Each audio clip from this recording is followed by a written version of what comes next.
अब हम पढ़ने जा रहे हैं प्राइस डिटर्मिनेशन। देखो मेरे को दोनों चीजें याद दिलाना। जब हमने डिमांड चैप्टर पढ़ा था हमने किसके पॉइंट ऑफ व्यू से पढ़ा था? सेलर के पॉइंट ऑफ व्यू से कि बायर के पॉइंट ऑफ व्यू से? बायर।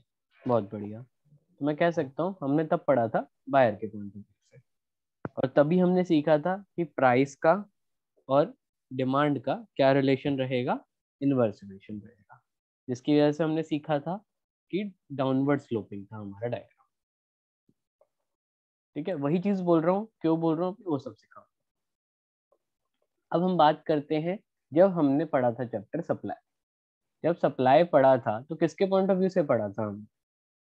सप्लायर। सेलर के या सप्लायर के पॉइंट ऑफ व्यू से पढ़ा था, है ना? तब हमने क्या सीखा था? प्राइस और डिमांड का हमारा डायरेक्ट रिलेशन था। जब प्राइस बढ़ेगा तो मैं चाहूंगा मैं ज्यादा दूं, तो हमने सीखा था डायरेक्ट रिलेशन है। उस डायरेक्ट रिलेशन की वजह से हमारा जो कर्व थी सप्लाई कर्व, वो हमारी अपवर्ड स्लोपिंग थी। यहां तक याद है? देखो अब ये पर्सन चाहता है कि यार मैं तो अपने, जब प्राइस कम होगा तभी खरीदूंगा। ये पर्सन चाह रहा है कि जब प्राइस बढ़ेगा मैं तभी बेचूंगा। तो एक ऐसा पॉइंट होना चाहिए ना जहाँ पे दोनों की सेटिस्फेक्शन हो, दोनों की दोनों एक बात पे कॉमन जगह पे मानना चाहिए। तो वो चीज हम सीखेंगे इस चैप्टर में, प्राइस डिटर्मिनेशन। वो कैसे सीखेंगे?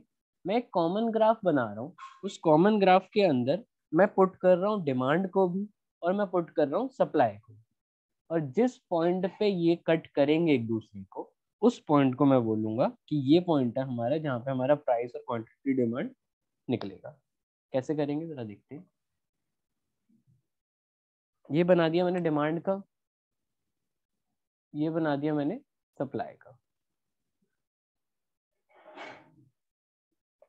यहां तक कोई दिक्कत? बोलो। No sir. ये हमारा क्या है? सप्लाई, ये है डिमांड। अब जिस पॉइंट पे ये कट कर रहे हैं ना एक दूसरे को, इस पॉइंट को बोलेंगे हम लोग इक्विलिब्रियम पॉइंट। क्या बोलेंगे? Equilibrium point. इस पॉइंट को हम नेम देंगे ई। दोबारा बोलता हूं मैं, ये पॉइंट क्या है हमारा? Equilibrium point. ठीक है। अब इक्विलिब्रियम पॉइंट का मतलब क्या है? इस इक्विलिब्रियम का ही मतलब क्या है? इक्विलिब्रियम का खुद का ही मीनिंग होता है इक्वल। ये वो पॉइंट है जहां पे दोनों बराबर है। मतलब इस पॉइंट की वजह से जो निकल के आ रहा है इधर प्राइस, हमें पता है ना, ये वाली लाइन, वाई वाली लाइन तो प्राइस की होती थी। तो हम इस प्राइस पे बेचेंगे ताकि लोग खरीदे भी, लोग बेचे भी। हम इतनी क्वांटिटी बेचेंगे या इतनी क्वांटिटी लोग खरीदेंगे। इस पॉइंट की वजह से वो पॉइंट, वो प्राइस और क्वांटिटी आइडेंटिफाई होते हैं हमारे। यहाँ तक पूछो, कुछ पूछना है तो।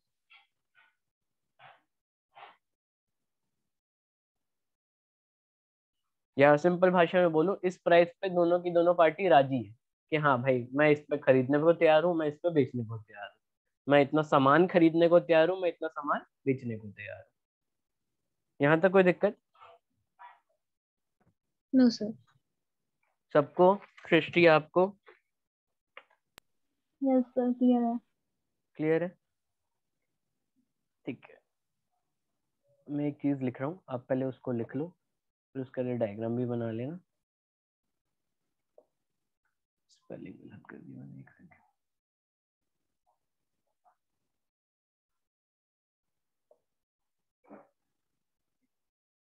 देखो जरा, equilibrium is the point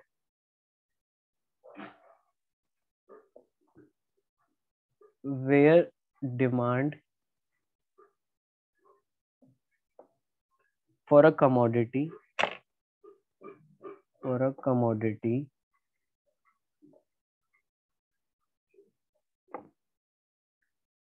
is equal to its supply। क्या बोला गया है यहाँ पे? कि वो पॉइंट होगा जहां पे डिमांड और सप्लाई मिल रहे हैं, डिमांड और सप्लाई बराबर है। ठीक है। देखो कई बुक्स के अंदर डायग्राम कुछ इस तरीके से होंगे जो कर्व की फॉर्म में हो रहे होंगे। ये बन गया डिमांड का, ये बन गया सप्लाई का, ये यहाँ कट कर गया, ये बन गया। तो कोई दिक्कत नहीं है, दोनों ही डायग्राम ठीक है हमारे। बस यहाँ स्ट्रेट लाइन इसलिए यूज करिए, वो ज्यादा एक्यूरेट है, ज्यादा अच्छे से समझा पा रहे हैं। ठीक है, तो अगर क्वेश्चन बुक में वहां पे रीड करोगे तो इस डायग्राम से घबराना नहीं, ये डायग्राम। ठीक है, फटाफट से इसको नोट कर लो एक बार, उसके बाद आगे डिस्कस करते हैं।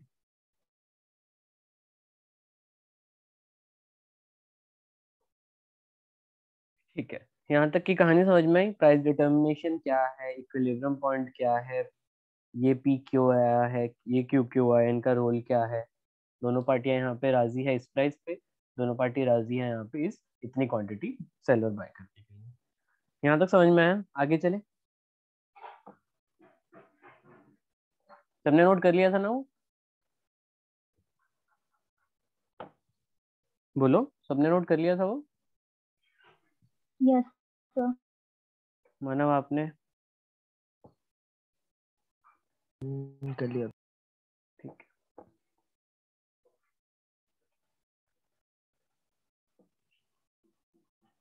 अब मैं इस टेबल से आपको कुछ चीजें, वही चीजें यहाँ पे समझाना चाह रहा हूँ। मैंने यहाँ पे प्राइस को एज्यूम कर लिया 1 2 3 4 5, सिंपल सा। ठीक है, बढ़ रहा है हमारा, एक एक रुपया बढ़ता जा रहा है। अब मुझे बताओ, अगर प्राइस ऐसे बढ़ रहा होगा तो डिमांड हमारी बढ़ेगी कि कम हो रही होगी? कम। कम होगी, तो मैं उस हिसाब से ले लेता हूँ। 20-20 यूनिट में गिराता हुआ चला जाता हूँ।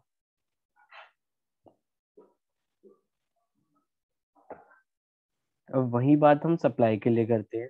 अगर प्राइस बढ़ रहा है तो सप्लाई बढ़ रही होगी कि कम हो रही होगी? बढ़ेगी। बढ़ेगी, है ना।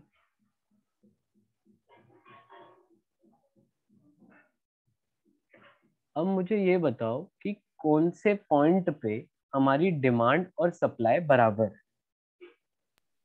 Sir 3 price. पॉइंट नंबर 3 पे मैं कह सकता हूँ ये वाला पॉइंट जो है हमारा, वो क्या रिप्रेजेंट कर रहा है? इक्विलिब्रियम। हाँ या ना? Yes sir. अब इन दो पॉइंट को समझते हैं और इन दो पॉइंट को समझते हैं। बाकी चीजें तो हमने समझ ली। वही चीज है कि इस पॉइंट पे हमने सीखा था, यहाँ डिमांड सप्लाई हमारी बराबर हुई है, हम उसे बोलेंगे वो इक्विलिब्रियम पॉइंट है। कि 60 रुपए 3 रुपए के प्राइस पे लोग इतनी डिमांड करेंगे और इतनी सप्लाई करेंगे। अब यहाँ बात करते हैं, यहाँ पे डिमांड ज्यादा है कि सप्लाई ज्यादा है? दोनों केसेस डिमांड। में डिमांड ज्यादा है। Demand is greater than supply, बोल सकता हूं मैं। इस चीज को हम पर्टिकुलरली बोलते हैं एक्सेस डिमांड। क्या बोलते हैं हम इसे? Excess demand. यहाँ पे हमारी डिमांड ज्यादा है सप्लाई से। अब नीचे वाले पॉइंट्स की बात करते हैं। डिमांड जो है वो कम है सप्लाई से। यही समझ में आ रहा है ना? डिमांड जब 40 है तो सप्लाई 80 है, डिमांड जब 20 है तो सप्लाई 100। तो इस केस के अंदर हमारा क्या है? Excess supply. यहां तक कोई दिक्कत? No sir. जब अब एक बार इसको नोट करने से पहले मैं एक चीज समझा देता हूँ। ये जो पार्ट था ना, हम इसको बोलेंगे, इस पॉइंट से ऊपर वाला जो पार्ट है ये हो जाएगा हमारा एक्सेस सप्लाई, क्योंकि यहाँ सप्लाई ज्यादा है डिमांड का। और इस वाले पार्ट को, इस पॉइंट से नीचे वाला पार्ट जो हो जाएगा वो हो जाएगा हमारा एक्सेस डिमांड का। ठीक है, उसी डायग्राम में ये लिख लो, फिर उस शेड्यूल को नोट करना।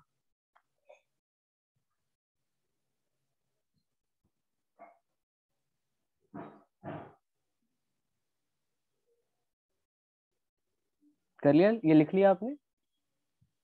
Yes sir. फटाफट से इसे नोट करो ताकि मैं पुराना सारा रिवाइज कराऊं, फिर उसके बाद हम आगे चलते हैं।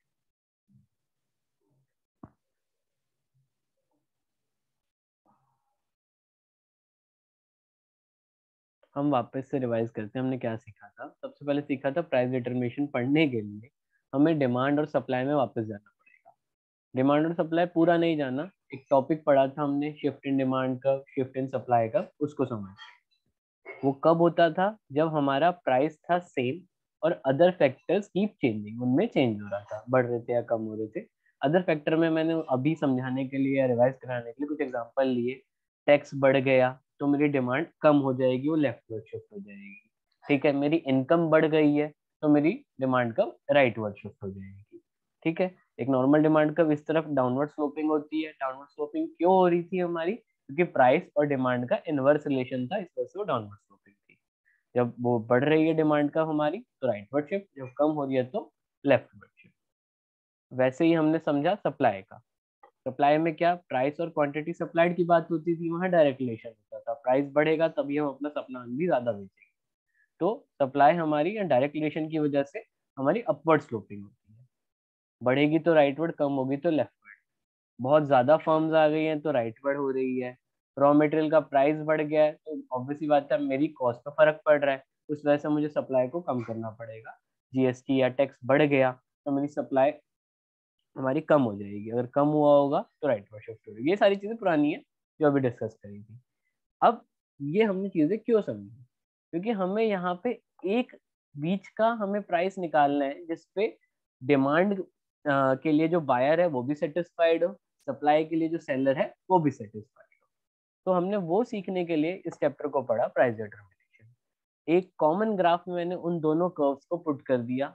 कॉमन ग्राफ में पुट करते ही ये डाली मैंने डिमांड कर्व, ये डाली मैंने सप्लाई। जिस पॉइंट पे ये दोनों आपस में कट करेंगे उस पॉइंट को क्या बोलेंगे हम लोग? Equilibrium point. इक्विलिब्रियम पॉइंट का मतलब क्या होता है? वो पॉइंट जहाँ पे डिमांड और सप्लाई दोनों बराबर हो, और उस पॉइंट से निकल के आया हमारा प्राइस, कि इस प्राइस पे हम बेचेंगे जिसपे दोनों के दोनों ही सेटिस्फाइड है, चाहे बायर हो चाहे वो सेलर हो। या इस पॉइंट पे हमारी क्वांटिटी बिकेगी या खरीदी जाएगी। ठीक है, यहाँ तक कोई दिक्कत? क्लियर है यहाँ तक सबको? Yes sir. ठीक है, अब आता है हमने उसी को शेड्यूल के हिसाब से पढ़ा है ताकि यहाँ से और इजी अंडरस्टैंडिंग हो जाए हमें। मैंने देखा कि प्राइस मेरा एक एक रुपये बढ़ता जा रहा था। इस प्राइस के बढ़ने की वजह से डिमांड में नीचे की तरफ गिरावट आ रही है, कह रहे हो कि डिमांड हमारी कम हो रही है। क्यों? क्योंकि इनके बीच में इनवर्स रिलेशन है। और वहीं सप्लाई की बात करें तो वहाँ डायरेक्ट रिलेशन की वजह से प्राइस और सप्लाई इक्वल हो रहे हैं, ये भी बढ़ रहा है ये भी बढ़ रहा है। अब हमने शेड्यूल में एक ऐसा पॉइंट देखा जहाँ पे हमारी डिमांड और सप्लाई बराबर होगी। जिस पॉइंट पे वो बराबर है हुए हमने उस पॉइंट को बोल दिया इक्विलिब्रियम। फिर हमने निकाला कि कौन सी जगह है जहाँ पे डिमांड ज्यादा है और कौन सी जगह है, मतलब कौन से प्राइस है या कौन सी क्वांटिटीज है जहाँ पे हमारी सप्लाई कम या ज्यादा। हमने यहाँ पे निकाला, इस पॉइंट को बोला गया एक्सेस डिमांड, इस पॉइंट को बोला गया है एक्सेस सप्लाई। यहाँ तक पढ़ा और कुछ नहीं पढ़ा हमने अभी तक। यहाँ तक किसी को कोई भी डाउट हो पूछो।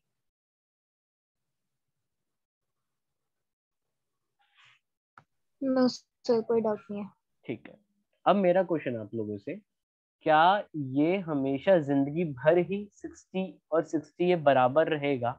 मतलब क्या यही हमेशा इक्विलिब्रियम पॉइंट रहेगा मेरा, कि प्राइस हमेशा 3 पे ही बेचूंगा मैं, ठीक है, क्वांटिटी और ये सप्लाई हमेशा 60 ही बिकेंगी, इतनी ही यूनिट जाएगी? क्या कभी चेंज हो सकता है इसमें कि नहीं हो सकता?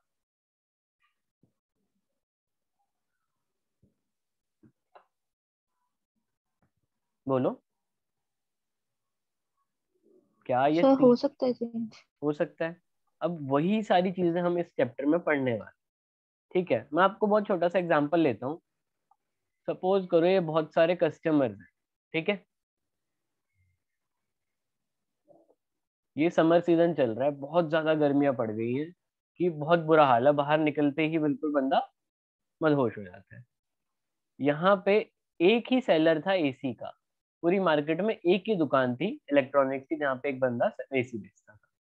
अब गर्मी इतनी थी, लोगों ने सोचा यार एसी खरीद लेते हैं, बिजली का बिल झेल लिया जाएगा, ये गर्मी नहीं झेली जाएगी। अब यहाँ पे देखा जाए इस सिचुएशन के अंदर लोग बढ़ते जा रहे हैं, लोग खरीदना चाह रहे हैं कि भाई मेरे को एसी चाहिए ही चाहिए। अब इतने सारे लोग आएंगे तो ये क्या करेगा कि यार मैं काम करता हूँ भाई सबको दे दूंगा, लेकिन वेटिंग होनी स्टार्ट हो जाएगी। कहानी समझा, फिर मैं अगले पॉइंट पे आऊंगा कि मैं क्या कहना चाहता हूँ।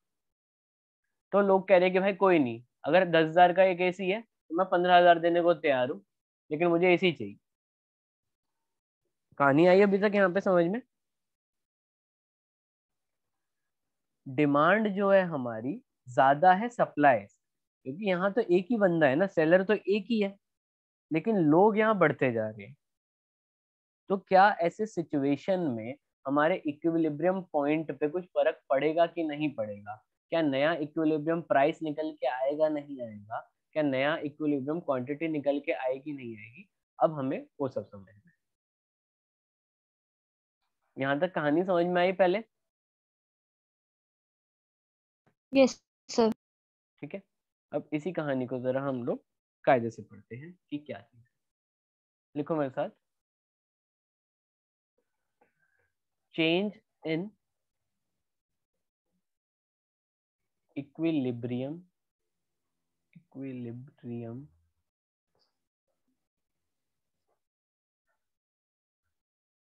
Point price and quantity. जो डायग्राम में यहाँ पे निकल के आया था, ये हो गया इक्विलिब्रियम पॉइंट, ये हो गया प्राइस, ये हो गया क्वांटिटी। तो इनमें चेंज पढ़ने जा रहे हैं हम। ठीक है, अब चेंज कब कब होंगे? या तो डिमांड में चेंज आए, ठीक है, या तो सप्लाई में चेंज आए। When demand comma supply changes. बहुत सारे केसेस बनते हैं, 7-8 केसेस हम भी पढ़ेंगे, ठीक है, बट कंसेप्ट पे मेन ध्यान देना। केस 1 जो मैंने अभी एग्जांपल में आपको समझाया, मैं वही कंसिडर कर रहा हूँ कि डिमांड बढ़ रही है, ठीक है, लेकिन सप्लाई जो है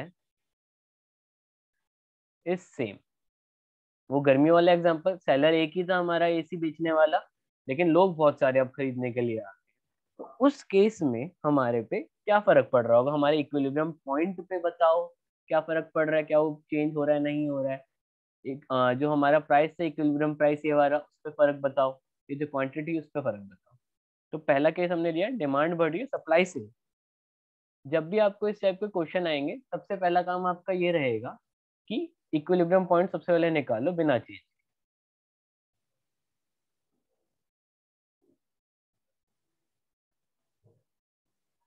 ठीक है, तो मैं पहले इक्विलिब्रियम पॉइंट बना रहा हूँ बिना चेंज के। ये आगे डिमांड कब हमारी, ये आगे सप्लाई कब।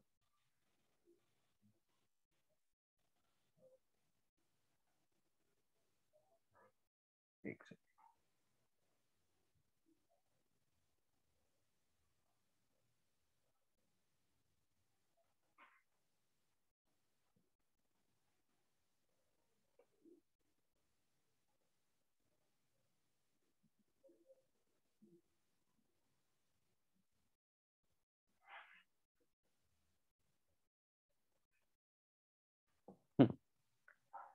सबसे पहला काम वही किया हमने कि हमने उसको लिख दिया, इक्विलिब्रियम पॉइंट को निकाल दिया। ये हो गया ई, ये हो गया, इनको नेम देता हूँ E1, P1, Q1। ये हमारी सप्लाई कर्व थी, ये हमारी डिमांड कर्व थी, तो इनको भी D1 और S1 दे दिया जाए। यहाँ तक कोई दिक्कत है?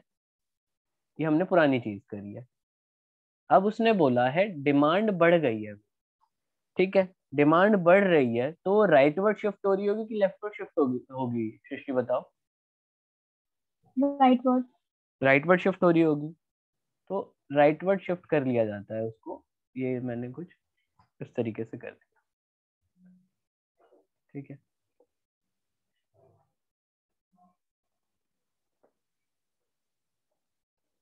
मैंने यहाँ पे लिख दिया कि यह बन गई हमारी D2।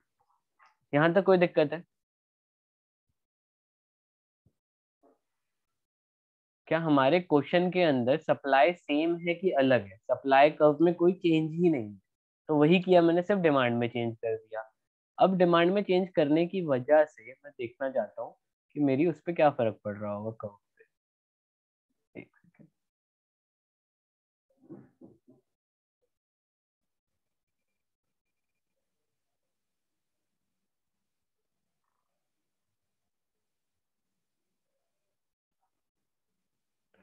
ठीक है,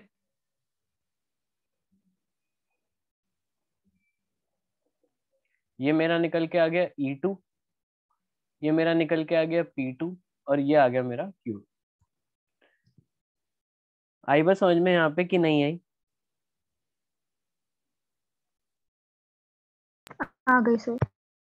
हमारा प्राइस बढ़ जाएगा जब लोग ज्यादा आ रहे होंगे खरीदने के लिए, तो सप्लायर क्या करेगा, अपना प्राइस बढ़ा देगा। जब प्राइस बढ़ाया और लोगों को यहाँ गर्मी में चाहिए ही चाहिए, है ना, तो क्वांटिटी भी ज्यादा जाएगी, लोग ज्यादा खरीदेंगे और हमारा इक्विलिब्रियम पॉइंट ऑफ चेंज हो जाएगा, ये वाला इक्विलिब्रियम पॉइंट हो जाएगा। यहाँ तक किसी को कोई दिक्कत? यहाँ तक आया समझ में? Yes sir. अब यही चीज आपके लिए 3 मार्क्स का क्वेश्चन बन जाएगा। What will be the effect on equilibrium price quantity point when demand increases and there is no change in the supply. तो यही चीज आपको डायग्राम से बनानी होगी, इसी चीज को आपको थ्योरी में लिखना होगा कि when there is change in demand price increases, या फिर नीचे कंक्लूजन लिख के आप लिख सकते हो कि कंक्लूजन क्या है इसका, प्राइस इंक्रीजेस, क्वांटिटी भी इंक्रीज हो गई हमारी। यहाँ तक कोई दिक्कत?